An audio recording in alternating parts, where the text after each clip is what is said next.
Hello and welcome to Jason Talks Geek. I'm Jason Inman, and I like to read comic books, and I also like to talk about stuff that is geeky on a geeky couch with geeky friends. That's why it's called Jason Talks Geek. And sometimes I bring in other geeks, especially geeks from podcasts called Geek History Lesson, and I make them sit beside me on the couch silently until I introduce them, because how long can this introduction go on? Well, she's from Canada. You may know her. She once killed a moose, and her dad was once in the Canadian Army. Welcome, Ashley V. Robinson. Hello, thank you for having me back. Is that the longest introduction you've ever had? To date. Oh, I gotta beat it next week. I'm waiting for someone else to beat it.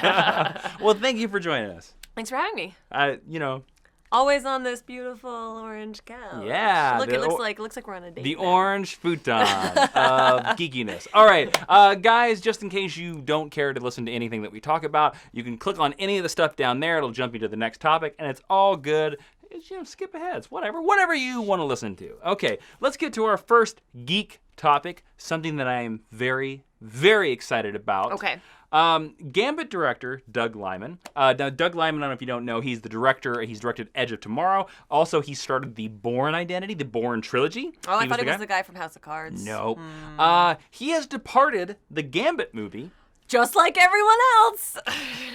But I am very excited about this because he is signed on to direct DC's supernatural team movie, Justice League Dark. Doug Liman confirming that Justice League Dark is still happening. First off, what do you think about this news? And why don't you explain real quick to the viewers if they don't know who the Justice League Dark is? The Justice League Dark is a DC Comics team made up of primarily supernaturally based characters, your Swamp Thing, your John Constantine, your Zatanna, who deal with some of the darker, more supernatural threats. And the Justice League Dark is more of a nickname. It's not their actual name. It is not a title. Yeah, I think it's like jokingly said by John Constantine. It is, but they do occasionally cross over in official Justice League business, which I think is kind of what prompts the nickname. And there's an animated Justice League Dark movie that's in the pipeline. Yes, that is true.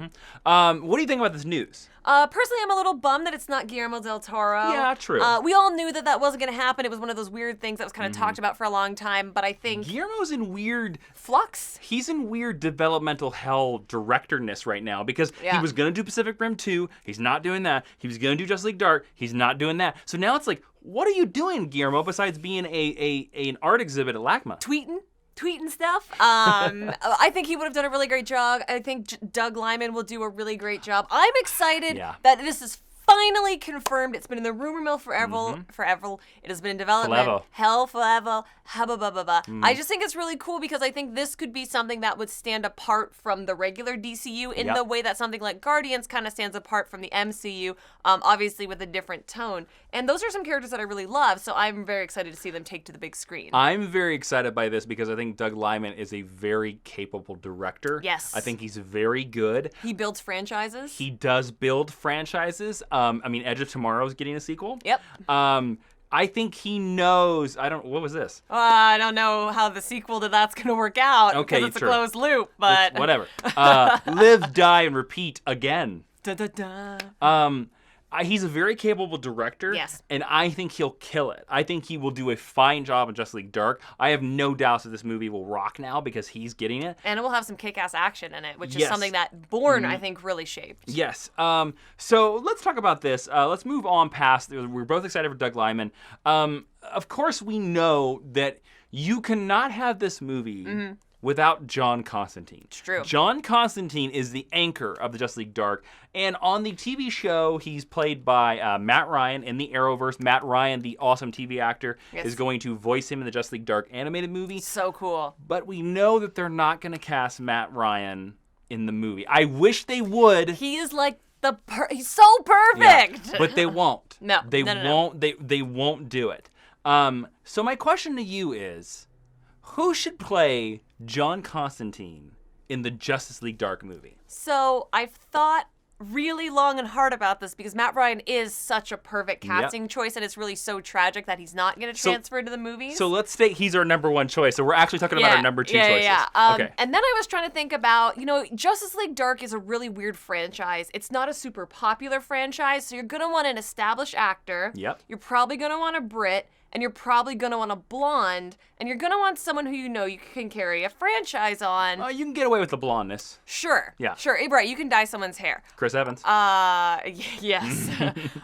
Melissa Benoist. Yep. But my number one choice based on those criteria, and someone who has tried to launch movie franchises, but none of them have taken off except for the one that he's known for, is Daniel Craig. Interesting. You know, Daniel Craig was a name that I considered for my choice.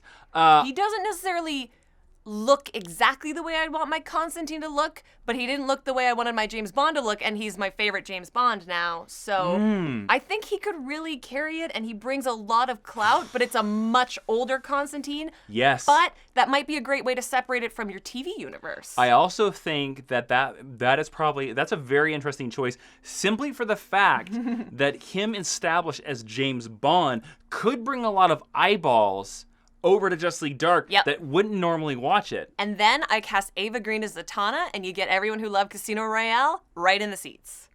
Interesting. Yeah. Is Mads Mikkelsen your Swamp Thing? Sure, or Rafe Fiennes. I mean, I still think my choice. Okay, I think Swamp Thing definitely needs to be in this movie. Oh yeah. I think he needs to be voiced by Ron Perlman. I'm sure you could stick him in the makeup too. You know he's patient. Yeah. No, Swamp Thing will be CGI. Yeah, for sure. It'll be mocap. It'll be like Groot. Yeah. That's an interesting choice. A little bit too old.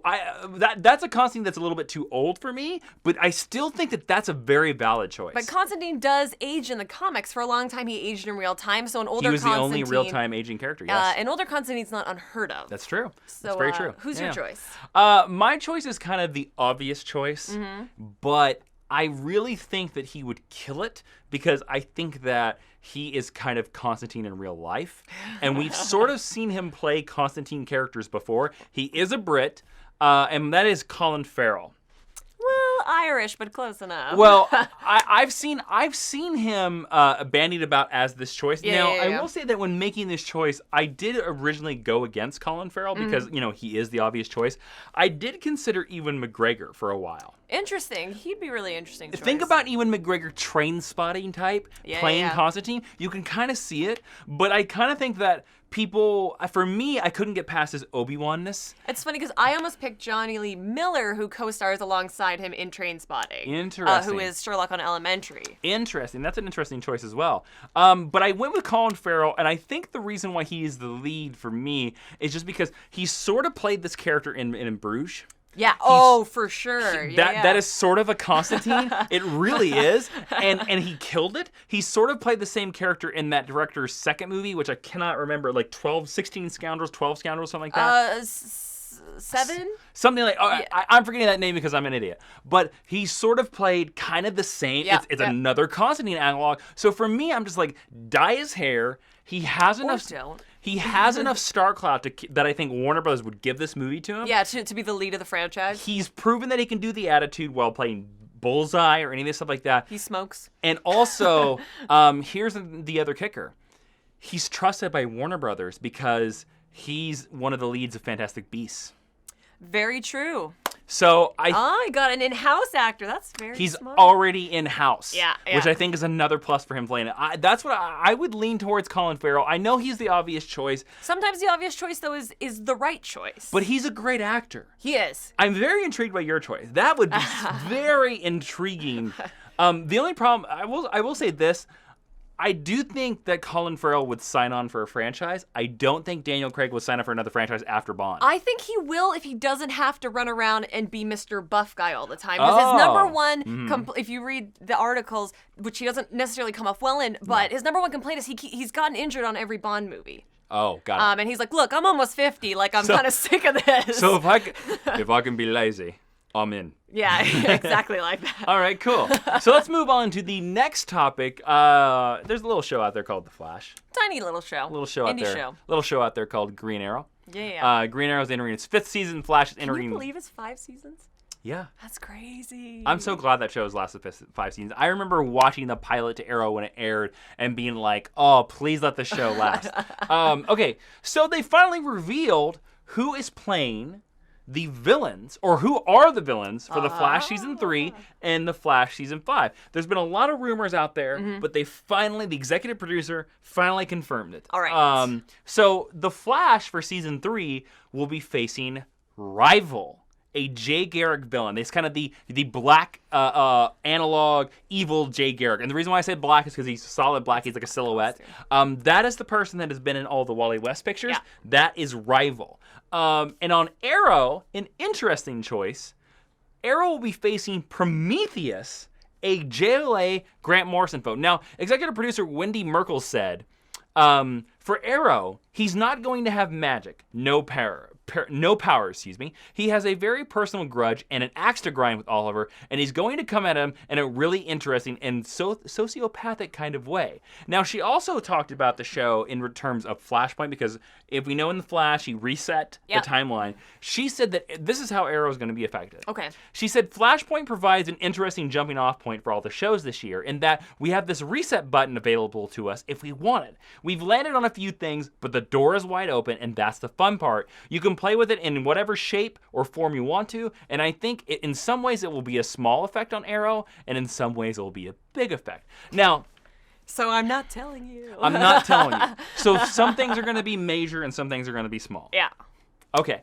What do we think about the reveal of Rival, another speedster, being the main villain of Flash, although we have cast a Mirror Master and we've cast a bunch of other rogues? I'll tell you what I think about it. Okay.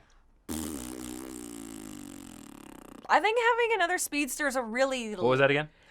Okay. Can't wait to see that video clipped out. No. I think casting a speedster is, frankly, a really lazy choice. Okay, why? We've done it twice. It was a lot less exciting the second time we did it, because you're never going to top Season 1. You're never going to top Mr. Tom Cavanaugh. As Eobard Thawne. And it always just comes down to a foot race. I don't care how many doubles there are. I don't care how many things you got to run up. No, time remnants. I don't care. I don't care. Time remnants. I don't care. See, now we're in the loop. See, it's just like the Flash. Like, I just think it's super lame. And I think we've seen it, and I think we're never going to see it done as well again. I think making him face something like Mirror Master is a much more interesting threat. Like, one of my favorite characters that he's faced has been Pied Piper, who has nothing to do with running. Who was also in an episode that they reset the timeline in the second season, and now he's a good guy. Please bring Andy Mantis back. He's so wonderful, and he just got married, so I'm sure he needs some money. Oh. Yeah, so congratulations to him. Okay, what do you think about Prometheus? I think Prometheus is a super cool choice. Really? I do, because Okay. I think Prometheus is a totally weird character who belongs nowhere near Arrow. So I'm really interested to see, because Grant Morrison characters... Arrow and Prometheus have a connection in the comic books, because in Cry for Justice, Green Arrow murders Prometheus. Yes, because Prometheus blows up Star City. What I mean by that, though, is Prometheus is a sort of a typical Grant Morrison creation. He's very steeped in mythology. There's usually magic evil involved. Batman. He totally is. And the Arrowverse, despite the fact that magic exists there, doesn't tend to deal with that in a very credible way. They kind of only use magic when it suits their purposes. Okay. And I think by taking Prometheus but removing his magic and just making him a sociopath is either going to be a really great choice or a choice to the character's detriment. But I'm excited to see how it's going to play out, and I hope that they lean on some of the classic storylines for him. I don't know. What do you think about Prometheus? Well, I'm not a huge fan of it. Okay. I do think Prometheus is a good choice for an Arrow villain. He's a good choice for a season-long Arrow villain because he is evil Arrow, and you could kind of train him that way. Right, because this Arrow is very much like Batman. My problem with it is simply this. I think that Prometheus should have been the 4th-season villain. Instead of Damien Dark. Yes, instead of Damien Dark. I think because here's the why. Okay, I'm a big Arrow fan. Yes. And I think that the first season's great. The second season is still the best season that CW television has produced. I don't care what you say, Flash Season 1 fans. Arrow Season 2 is the best season they've ever produced. Correct. Season 3, I think, was a Batman storyline that had Green Arrow in it. And Season 4 started off really strong, had a weird middle, and then finished very strong in the last episode, and if you ignore the nuclear missile stuff. I think I have a special relationship with the show because This has always been like my favorite CW show of the ones. Yep. This is the 5th year. This is the final year with the flashbacks of Arrow. I was on the Collider Arrow recap show. You know my love for the show. Yeah. This is the year that the show needs to tie back to season 1 as much as possible. Especially when you open with the monologue, I spent 5 years on Hellish Island. We're finally going to see the end of that storyline. Yep. So this has got to resonate and make us have a full circle. I think the villain of season 5 of Arrow needs to be Ravager. Grant Wilson, the son of Slade Wilson, needs to be the villain of the season. If not him, some Deathstroke analog has to be some tie-in to Deathstroke. Or Rose, who we've already seen on the show. Well, I wasn't a big fan of Summer Glau, so, but like she's another character who is related to Deathstroke. I'd be fine if she came back. I really think it should be Grant Wilson, the son of Deathstroke, because I realize that Manu Bennett is busy with that other show. The Shub-Manema Chronicles. I realize we're not getting him because he's too busy. Yeah. But I really think that if he had spent the entire 4th season beating the evil Arrow, oh man, and then he had to go back and face off with his first nemesis, his very first nemesis, as like a preparation for that, as representing, So he got through the ultimate gauntlet, and he's like, I can do anything. It's all great, and then oh crap, a representation of this old enemy is back. Interesting. That's what I think. I know. I just really think because I so want this 5th season to tie into the 1st season. Like, I want to see Moira again. I want to see Tommy again. Love to see Moira I want to see Dad. I want to see Robert Queen, who we haven't seen in a long time. Yep. And I know a lot of people out there will probably be like, well, you'll see him because of Flashpoint. I don't think you will. I think the Arrow changes are going to be very minimal. Very minor. I'm really hoping that the stuff that they undo is stuff that they did as fan service that they found out didn't really work, so they ended that storyline real quick halfway through the season. Like what? Like the Felicity and Oliver relationship. Oh, that is the number one thing I'm hoping they reset. I'm pretty certain they'll because they ended it anyway. I think that's exactly. You'll find out that they never dated. Because Felicity's biggest strength in the 1st season is that she's not a romantic lead. She is there as an equal to the two men, and she is smarter than both of them. And I know a lot of people are hoping that they bring Laurel back, but I think given what we know about her contract, that's not happening. I actually think, and we'll go to Flash, I think that Rival is a direct result of the Flashpoint storyline. Of course. I think the timeline resetting creates this weird copy of Barry Allen that takes over this other guy. And he's the representation of like, you screwed with the timeline, Flash. This is my timeline. You screwed with the timeline, Flash. Flashpoint. Flashpoint. That's how we have to do it every time now. Flashpoint. No, you gotta do it with me. Ready? No. Flashpoint. No, we gotta repeat it 3 times because we've done it 3 times already. There. Now we're done. Flashpoint. How long can we stay silent? Not long. So that's what I'm. Mark Guggenheim's a great writer. Yeah. Give him Prometheus. I think he'll do fine. I just think that we should have had Prometheus instead of Damien Dark. I know that's a minor nitpick, but it'll be fine. Played by Neil McDonough? Neil McDonough's going to be in Legends of Tomorrow, yo. I'm so excited. I love him so much. He's still around. Just because he got killed by Oliver, he's been alive for who knows how long. He's still around. Yeah, but you know who also got killed and then came back on Legends of Tomorrow? Sarah.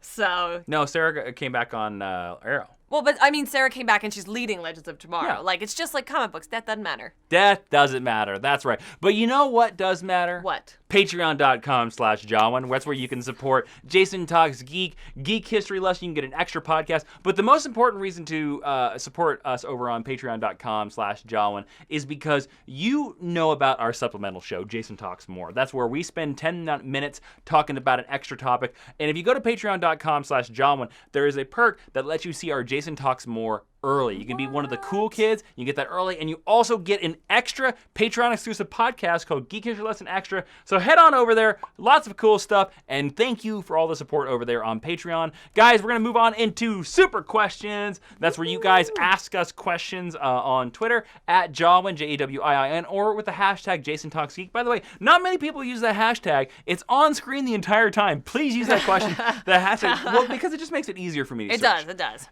I don't want to miss your questions, and it's easy if you just put that Jason Talks Geek in there. All right, let's go to our first question. All right. From Charlie Szymanski at Mr. Medihead.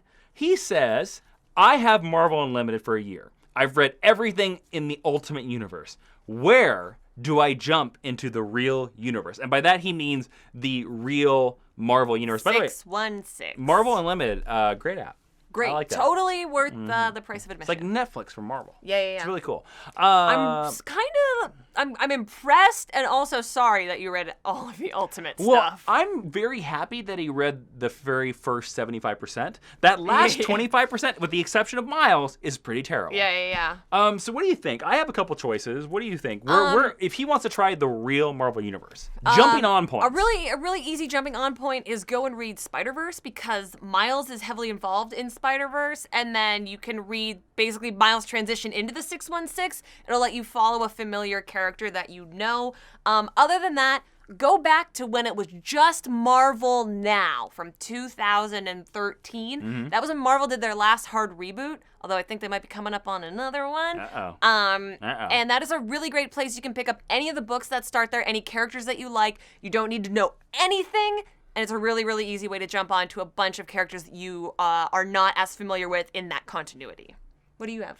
I went with I was thinking about the Ultimate Universe. If you read the Ultimate Universe, you're a fan of Spider-Man, you're a fan of the Avengers. Yeah. And I'm thinking about if you're part of the movie. So my first recommendation would be to read Captain America Winter Soldier. Ooh, that's... If you've seen the Winter Soldier movie, it's different, but you'll know enough of the gist. It's a great jumping on point for Captain America, and it's a great 50 issues. It's really good. So Captain America Winter Soldier by Ed Brubaker. Another great choice, I think, if you want to jump in with Spidey, is Brand New Day. Brand New Day is when they relaunched the entire Spider-Verse, and they did new status quo. You can hop in. They just released the Volume 1 trade paperback. You don't need to know anything. Peter Parker Spider-Man, good. Jump in. That's the perfect place to do it. Another favorite of mine is my favorite Marvel character besides Fantastic Four is Daredevil. Mm-hmm. Daredevil has two great jumping on points. The beginning of Brian Michael Bendis' Daredevil run, it's called Underboss. That's a great point. Another great point is Mark Waid's Daredevil run. Yeah, which begins in Marvel Now. Yeah. Both are great Daredevil points. I would recommend starting at the Brian Michael Bendis run, because if you read through the entire Brian Michael Bendis run, his run runs into the Ed Brubaker run, which runs into the Andy Diggle run, which runs into Mark Waid. So you can hit all of these and hit them all. And then you can just keep going crazy and go to Charles Soule, because Charles Soule's run is great too. Nice. Very nice. So there you go. All right, let's move on to the next question. Nathan at Nath Alger says, what's your favorite animated movie? Now, that's a pretty simple question. I want to make it, what's your favorite just animated movie in general? Okay. And then what's your favorite comic book animated movie? All right. Well, all of that's very easy for me. My favorite animated movie of all time is Aladdin. Okay. Although I think... I can show you the world. It's my favorite song. What's literally, that line? Shining, shimmering, splendid. Yeah, that's literally my favorite song of all time. Aladdin. Take me, princess. I'm going to scare you on a magic carpet ride. Don't look down. We're 1,000 feet in the air. You're so close to being right. I was changing it. Hope you enjoyed that. That's although, for you. Nathan, that's for you. I do think that if you have not seen it in a long time, that 101 Dalmatians is actually the most beautiful Disney movie ever made. The best drawn. Best animated, yeah. One of the last ones traditionally animated. My favorite Pixar movie is Brave. Well, you're breaking it. This is too I many. am. I only asked for 2. I don't care. Stop. I'm going for the A+. Stop. But my favorite comic book animated movie, I think I've said this in several places before, is Batman Under the Red Hood. Okay, cool. Because it's all about Robin. So what more could I want? All good. Yeah. How about you? My favorite animated movie of all time is a tie between The Incredibles. I wasn't allowed to have more than one. I still stuck at the 2 categories. The Incredibles. Nice. And The Iron Giant. 2 superhero movies. Both Brad Bird. Brad Bird touches animated gold. It's gold for me, except for Ratatouille. I didn't like Ratatouille. But I like the Superman-ness of Iron Giant. It has a lot of heart. And The Incredibles is the best Fantastic Four movie that's ever been made. And has the best James Bond music ever. Oh, it's so good. It's so Michael good. Giacchino. That's the soundtrack that made me fall in love with Michael Giacchino, my favorite composer of all time now. My favorite comic book animated movie, this is a tough one for me, but I have to, no doubt, say The Dark Knight Returns, the complete edition, part 1 and part 2, they put them together by Bruce Timm. I just think it's a story that should have never been able to be adapted in any other medium, and they pulled it off. And I think they did it so well. And Frank Welker, Admiral RoboCop as Batman, is a choice that shouldn't work, but it does. It's so that movie, Michael Emerson as the Joker. That movie just works, and I showed it to you because very recently, and you thought it was pretty good too. I was actually going to say that I am not a huge fan of the source material, but I think the movie breaks it down and condenses it in a very palatable way. I actually think it's a better experience than reading the book. Yes, yeah, but that is my favorite superhero animated movie, and I'd say Under the Red Hood is probably number 2. It's so good. It's really good, with Mask of the Phantasm being number 3. Yeah. All right, let's move on to the next question. Cool. Shajir D at Shajir D. I'm sorry for mispronouncing that if I mispronounced that. What comic book story, non-Marvel DC, would you want adapted to a movie or TV show? I want a Superior movie or a Y the Last Man TV show. Now, Sajir, I don't mean to split hairs here, but Y the Last Man is a DC story, technically. Vertigo. But I will let it pass. Yeah. Throwing it out there. Okay, so Superior is by Mark Miller. Okay, I'll allow Vertigo. Sure. What let's say non-superhero Marvel or DC do you want to see adapted into a movie or TV show? I mean, Lock and Key. Hands down. Movie or TV show? I think it's better as a TV show because I do think the long-form storytelling, you get to flush out the world, and the world is so interesting, and those characters are so interesting. I would also love to see Fables done. But Fables. Now that we have the far inferior Once Upon a Time, Fables will never happen. Fables would have been such an amazing TV show. Can you just imagine Robert Carlyle as Geppetto? Like, it would have been so good, guys! And we're never going to get it. This is going to be a deep cut. You're going to have to search for this actor. I'm going to cast your Bigby Wolf, your Please. TV Bigby Wolf. Anson Mounts from Hell on Wheels. Yes! Oh my God, as yes! Bigby Wolf.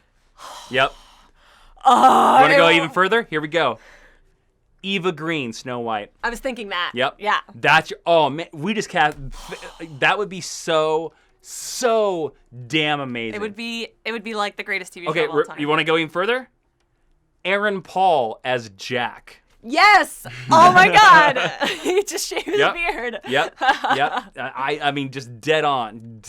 You can fill that movie with amazing character actors. Yeah. Because all the parts, even small roles, they're such incredible characters, and the way they're expanded outside of their traditional mythology is so well thought out. And the thing about it is that it's Fables is 150 issues. Mm-hmm.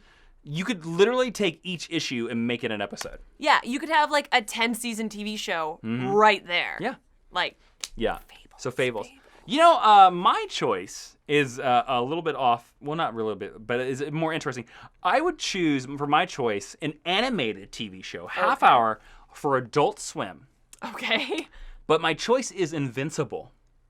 I want an Invincible animated show so bad. In a fully gritty, bloody Invincible show, animated. Because I think it's the only way you could do it with the budget for Adult Swim. That's why I want to see Invincible. And you know who you have voice Mark? Who? Tom Welling. No. Too old. No, doesn't matter. No. Especially because Mark is supposed to be 18. I think Tom Welling should voice Omni-Man, his dad. But I don't. To me, Omni-Man has to have like some heft to him. Tom Welling's like 40. Yeah, but he's got like a whiny little voice. I think you got to go younger with Mark. I think you got to go way younger with Mark. I just think having a superhero voice him. Oh, would be an interesting choice? Yeah. I don't know. Call Grant Gustin. He sounds like he's 18. I'm sure he'd do it. I have a feeling he has something in his contract that prohibits that, but sure. Nah. Sure. So there you go. Those are our choices. All right, so let's move on to the last section. Quick review. What's the one thing that you watched, listened to, saw, experienced, ate this week that you want to tell our viewers about? Book, TV show, movie, or anything. Ashley, what's something you saw this week that blew your mind? I saw Kubo and the Two Strings, Laika's latest stop-motion animated feature, and it blew my mind. It is the most beautiful movie I've seen this year. I saw it as well. It was very good. It is easily the greatest animated movie I've seen this year, and it didn't make a lot of money last weekend. Laika movies tend to not have great showings at the box office, and I'm telling you, do yourself a favor and go see it. It epitomizes what you can do in film and why that medium is so important. We can make this successful last weekend. You want to know how? How? Flashpoint. Oh, wait, I got to do 2 more times, just like the show. All right. I hope you're tired of that. We've only done it twice. Someone's going to gif it. Yep. You want to ask my choice? No. You're just going to say it. It's a great show. You're good at this. Well done. I was enjoying the flashpoint of it all. My choice for something... Wait, I can go back in time. No. Too late. I broke the time barrier. My choice is something that I discovered on Hulu, is the Comedy Superstore. Okay. It popped up as a choice because they released the first episode of the second season because it's tied into the Olympics. And it's about these people that work in a St. Louis box store, basically a Walmart, and the new employee starts and they all start. It's not the greatest show of all time, but I found enough humor in it because I thought that there were some real situations and real people that I have seen in Walmarts before. And I used to work in a Walmart a long, long time ago, and I have experienced a couple of their storylines. So for me, I thought it was fun. Yeah. So if you're looking for just something fun to turn your brain off to, Superstore, it's on Hulu, and then season 2 starts up here pretty quick. I enjoyed it. Nice. So there you go. All right, guys, that's it for this Jason Talks Geek. Just don't forget to click subscribe and check out all the other things in this channel, including Geek History Lesson and the stories you should read. This week we did Blue Beetle. Ashley, where can they find you around the internets? You can find me on Twitter and Instagram at Ashley V. Robinson and Facebook.com/AshVictoriaRobinson. Great. Guys, as I said, let me know down in the comments if you enjoyed any of this stuff. And if you didn't, just know that you can go back in time and Flashpoint. Doesn't make any sense. Click subscribe. I'm Jason Inman. I'll be seeing you next week.